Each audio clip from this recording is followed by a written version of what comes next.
The first trace of men appears not as presence, but as something already fading. They are seen only for a moment, as if the land itself is uncertain they belong here.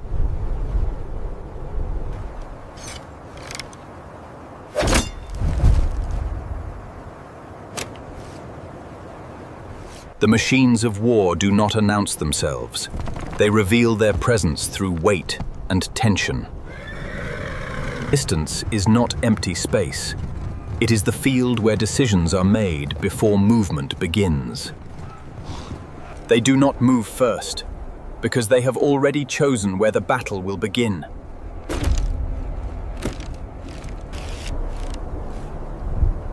The moment before release lasts longer than the movement that will follow. The first movement is not seen as it begins, but as it crosses the space between them. The first impact is not witnessed directly, but felt through everything it changes. The response does not come as a command, but as movement spreading through the line. What begins as adjustment quickly becomes motion, and motion refuses to remain controlled. As they move, the distance responds, and the air begins to carry more than silence. What was once distance is now filled, and every path through it becomes uncertain. Movement no longer follows intention, but adapts to what cannot be predicted. Paths begin to cross, and what was once separation turns into collision without warning. As the air fills with sand, sight begins to fail, and certainty disappears with it. Control breaks not all at once, but at the exact point where it was most relied upon. Once separated from the system, the body must answer for itself. Away from formation, the battle becomes something smaller and far more immediate.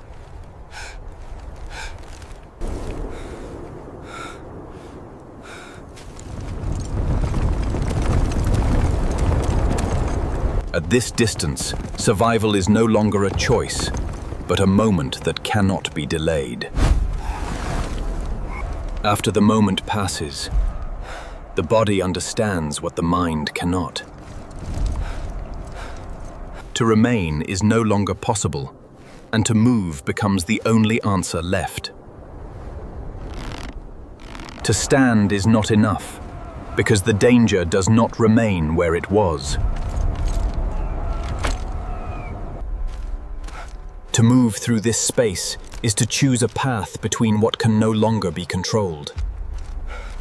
There is no single direction to face, because the danger no longer comes from one place. Movement becomes reaction, and reaction must be faster than what cannot be seen. In the midst of movement, recognition arrives, and distance collapses into something immediate.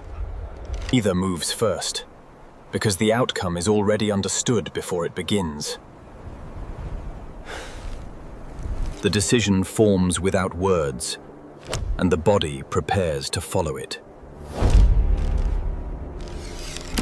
There is no hesitation left, only the instant where intention becomes action. In the space between release and impact, survival depends on what cannot be planned. Avoidance does not end the danger, it only returns it to the distance again.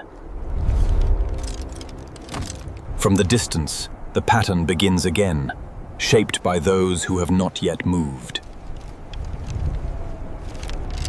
What begins as separate actions gathers into rhythm, and rhythm becomes something larger. When the rhythm completes, it no longer belongs to one hand, but to the field itself. When it arrives together, there is no single place to avoid, and no clear path to follow. Under the weight of repetition, the system does not fail suddenly, but in fragments. When one part gives way, everything attached to it follows without resistance. What remains does not stop, but what falls away is left without return. In the space left behind, the battle continues without acknowledging what is no longer part of it. Even as parts are lost, the field continues to reshape itself around what remains. Without alignment, movement spreads outward and direction becomes uncertain. As separation grows, what was once a battle becomes a series of isolated moments. The field expands beyond what can be followed, and meaning begins to dissolve within it. What remains is not what happened, but what the land chooses to leave behind. Time does not stop here. It moves through what remains and begins to erase it.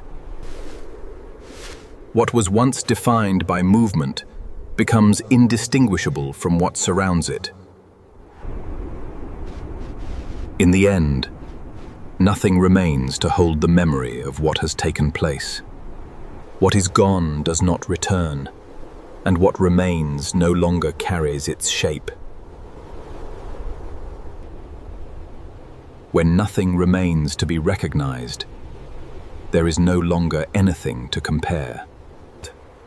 Without distinction, there is no memory, and without memory, there is no event. When nothing remains to be seen, there is nothing left to be understood. In the absence of all distinction, even the idea of an ending no longer applies. When even absence becomes indistinguishable, there is nothing left to observe. Yet even when nothing seems to remain, the land continues, unchanged.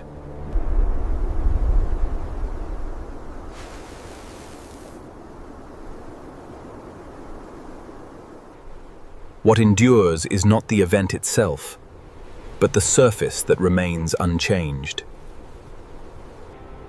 In the end, the land remains exactly as it was, untouched by what passed through it. There is no victory left to remember, and no defeat left to name. Long after the moment has passed, the land continues without knowing it ever occurred.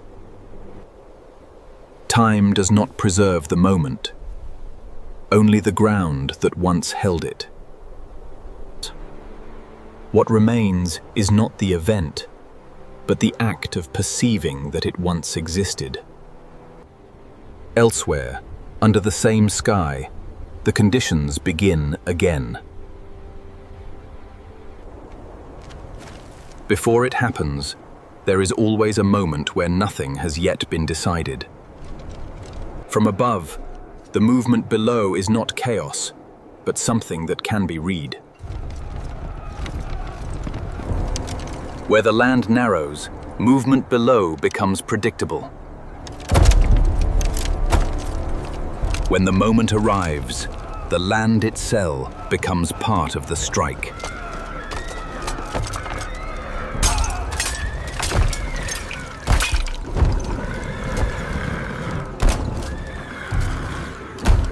When structure fails completely, what remains is not strategy, but survival.